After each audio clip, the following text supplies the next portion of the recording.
Fala pessoal, tudo bem? Aqui é o Rafael Belas, eu sou coordenador de produtos na diretoria de alocação da Invest Smart e hoje vou fazer um bate-papo muito interessante com o Samer Serran, que é sócio e CIO das estratégias de infraestrutura e crédito privado na Jive Mauá. Samer, muito obrigado por aceitar fazer esse bate-papo. Obrigado a vocês aqui, Invest Smart, por dar esse espaço aqui para a gente. Sempre muito bom falar com vocês. Boa, Samer. O bate-papo hoje, pessoal, vai ser sobre infraestrutura. E, Samer, você, enquanto gestor, deve ter percebido, né, que ao longo dos últimos anos a evolução do financiamento para companhias que possuem projetos de infraestrutura tem crescido bastante. Assim, eu queria ouvir de você, a que você deve essa evolução? Acho que o tema infraestrutura chegou mais perto do mercado de capitais mais recentemente. A gente vê um grande crescimento nos anos 2018 para cá, bem forte. Mas te dar um pouco de dados assim, sobre o que é o Brasil, né? E aí a gente... É um tema tão amplo, né? E é importante a gente ter um pouco de noção do que é o nosso país. Então, territorialmente, a gente tem 8,5 milhões de quilômetros quadrados. A gente é um pouco menor que os Estados Unidos e a China, por exemplo. Então, assim, para você ter uma ideia da grandiosidade geográfica do país. De costa, a gente tem 8.500 quilômetros de costa no país, né? Então, imagina o que você não tem de portos ali, por exemplo. Agora, 215 milhões de habitantes. Então, infraestrutura é um tema muito intrínseco ao gigantismo mesmo do Brasil, como ele é grande, né? Como ele é diverso. Aí, cara, você pega assim, por exemplo, as empresas que são relacionadas à infraestrutura no Brasil. Você tem ideia de quando que o Porto de Santos foi fundado? Foi em 1850 aproximadamente. A Telerge, a antiga Telerge, é mais ou menos da mesma época, um pouco depois, 1940. Então, quer dizer, tem as empresas aqui no Brasil, Eletrobras, Vale, Petrobras, todas são da década de 40, 50 e 60. A gente está falando, cara, que assim, o Brasil é um país que com grandes empresas de infraestrutura há mais de 100 anos aqui, entendeu? É uma longa data. O que acontece mais recentemente sair desde o início do processo de privatização, principalmente no início do governo Fernando Henrique até hoje, saiu muito o tema do lado público, foi para o privado. E mais recentemente, o financiamento saiu da parte pública e migrou para o privado, né? Em 2018, para dar um pouco de dados para vocês, participação do BNDES versus debênture incentivado era 40% BNDES, 60% debêntures incentivadas do mercado. Hoje, essa relação é 80-20. 20% o BNDES, 80% o de debênture incentivada. Então, tem dois grandes efeitos aqui, né? Grandes investimentos de infraestrutura ter saído de empresas públicas para empresas de capital misto e capital privado, e o investimento em crédito para esses projetos, para essas empresas, ter tido uma diminuição muito grande do financiamento público e muito grande do mercado de capitais, Belas. Não, muito bom. Aproveitando aí, Samer, na sua fala, você falou das debêntures incentivadas. Você poderia explicar assim, para o nosso público o que elas são e qual foi a revolução, digamos assim, que ela trouxe no que diz respeito a financiamento para esse mercado? Perfeito, né? O que acontece? Como tem uma grande demanda, como eu mencionei para vocês, para investimento em infraestrutura, estabeleceu-se a Lei 12.431, é uma lei que diz o seguinte: olha, se tiver uma empresa fizer uma emissão de uma debênture e essa debênture tiver como finalidade investimento em projetos, aeroportos, portos, terminais, rodovias, telecomunicações, saneamento, o que é ligado à infraestrutura muito à utilidade pública, o investidor pessoa física que comprar essa debênture, ele vai ter isenção de imposto de renda sobre os juros e vai ter isenção de imposto de renda sobre o ganho de capital que ele possa vir a ter caso ele venda essa debênture no mercado secundário. Então, foi um jeito de fomentar o mercado, né, de capitais aberto, principalmente investidor pessoa física, a investir em um ativo que é isento e fazer assim com que a economia real cresça. Posso fazer só um adendo que é importante? O primeiro grande ativo que apareceu foram as debêntures incentivadas e o sucesso é tão grande, né?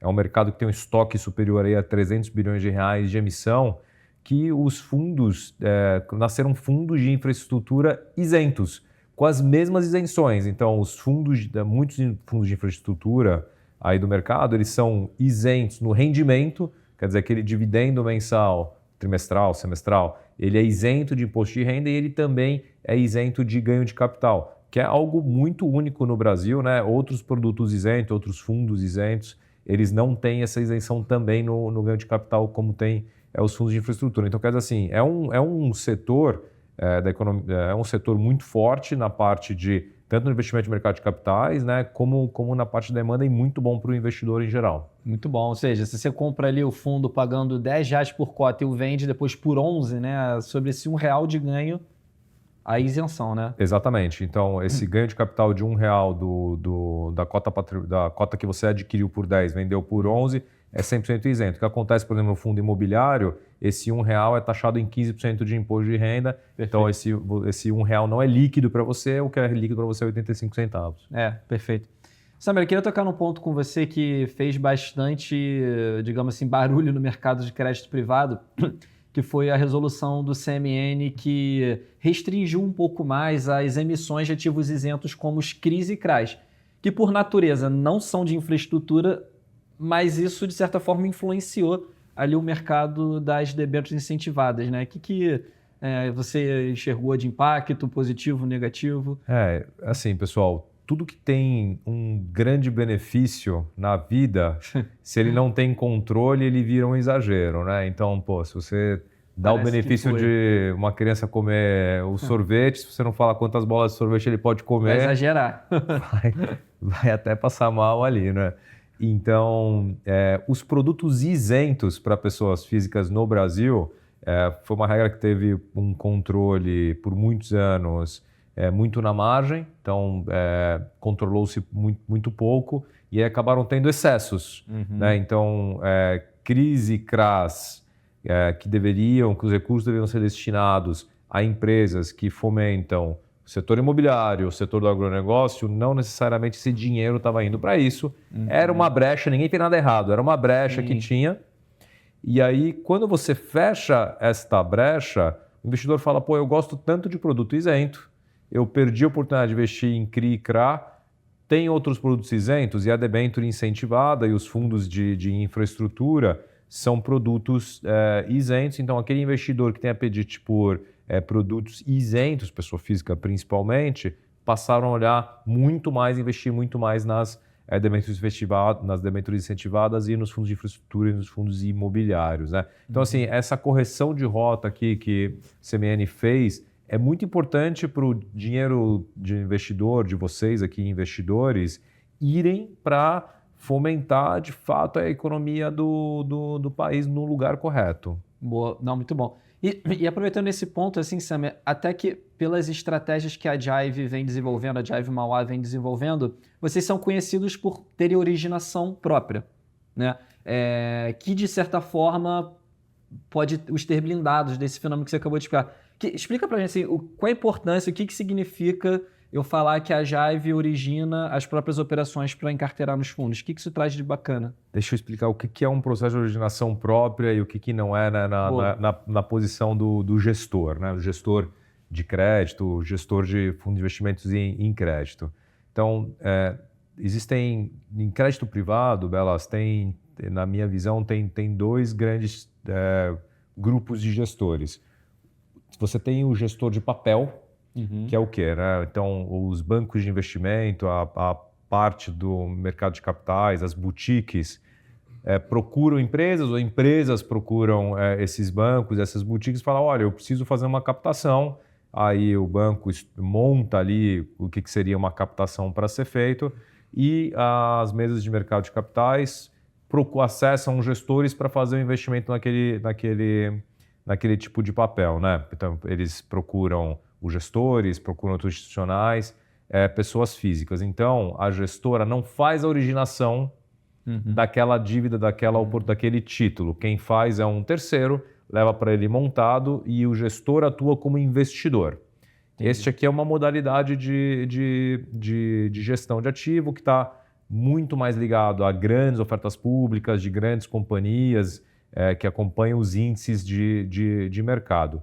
No nosso caso, a gente elimina essa intermediação feita pelos bancos de investimentos, pelas boutiques, e a gente atua diretamente com quem necessita o capital na ponta e monta a operação como a gente entende que é melhor para o nosso investidor dentro das políticas de investimentos dos nossos fundos. O que isso aí traz de diferenças em relação aos investidores de crédito privado em papel?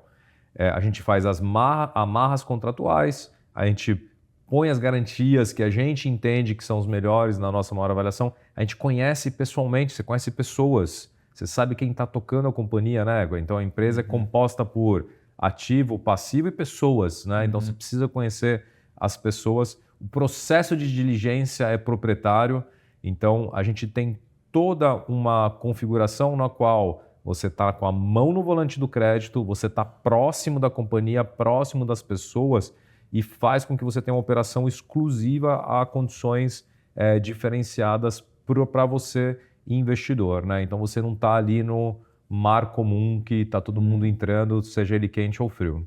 Beleza, bacana. Então, eventualmente, num cenário de estresse que pode ocorrer ali no mercado secundário, alguns dos ativos encarteirados nos fundos vocês podem não sentir isso, né?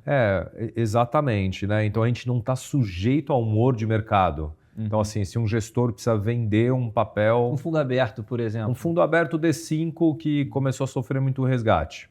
E aí ele tem uma debênture e ele precisa vender a debênture. Pô, o mercado ele é bem desarbitrado hoje, né? Então, todo mundo sabe que ele precisa vender, todo mundo vai colocar o pior preço possível porque ele está na ponta vendedora, né? É que nem aquele teu amigo que está apertado, está precisando de grana e vai vender o carro que você quer comprar.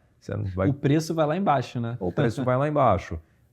Os nossos fundos, né, na Jive, nosso processo de gestão, ele não está sujeito a esse mau humor ou essa necessidade, mesmo tendo risco de créditos semelhantes, porque as operações são nossas, exclusivas, são investimentos que a gente faz de maneira dedicada, a gente não está tão sujeito a essa marcação de mercado dos ativos no secundário, Belas. Boa, bacana. Bom, Samer, eu queria encerrar o nosso bate-papo aqui de um jeito diferente, porque, eu fiquei sabendo que você gosta muito de ler, né? Então, poxa, deixa uma dica aí pra gente, uma dica literária aí, o que você tá lendo, o que você recomenda aí, que você leu recentemente e que, poxa, abriu tua cabeça, mexeu com você. Legal. Pô, a tua pergunta é bem... Tem que ser um só, tá? Vamos tentar... Um só? Não, desculpa, vamos embora, dá quanto você quiser. Assim, eu leio uns 10 livros por ano, então... Então é difícil dá escolher. Mas assim, tem algum... Eu li um artigo outro dia, Belas, que falava o seguinte, né? Basicamente, tinha uma equipe de Fórmula 1, a Ferrari, que ela estava com, na década de 80, ela estava com problemas para coordenar todos os times e ganhar mais eficiência no pit stop, né? E o chefe de equipe da Ferrari foi visitar uma equipe médica num hospital super renomado na Europa, porque ele queria entender como numa situação crítica uma equipe efetivamente conseguia se coordenar tão bem e ter sucesso numa operação. Qual que é a moral dessa história aqui que eu estou te contando? Se você busca solução no que você faz, no que você está acostumado, você vai fazer igual a todo mundo. Então você tem que ir para fora e buscar alguma coisa diferente. Então, o cara remodelou todo o processo de troca de pneus e abastecimento da Ferrari com base em outro mercado, com base em outra experiência. Então, quando eu leio, hoje, eu leio o que eu não leio durante o dia, durante a semana. Eu leio pouco coisa sobre o mercado. Tem um livro maravilhoso que eu li esse ano, chama Justiça, do Michael Sandel. Ele é um professor de Harvard e ele traz uma dissertação muito profunda sobre o que é certo, o que é justo, né, no dia a dia. E algo que eu trago para o meu cotidiano no meu processo de tomada de decisão de fazer um investimento ou não fazer um investimento, de fazer uma negociação ou não fazer uma negociação, abrir para captação, não abrir para captação. Então, eu trouxe um exemplo de um professor renomado de Harvard que estudou muito sobre isso para aplicar dentro. Então, é um livro que eu recomendo para você tomar uma decisão no seu processo de vida pessoal, com seus filhos, com seus companheiros, com seus familiares e no teu dia a dia nos negócios. Vou me limitar a um livro porque eu estendi muito aqui na E eu vou colocar fala. aqui nos comentários, tá, pessoal? Para quem quiser depois acompanhar a leitura. Samer, obrigado pelo Cara, bate-papo. sempre muito bom falar com você. Boa. Pessoal, espero que vocês tenham gostado do conteúdo. Se gostou, considere se inscrever no canal. Dúvidas, comentários, por favor, o façam aqui abaixo. Nos vemos numa próxima. Valeu, até breve. Abraço.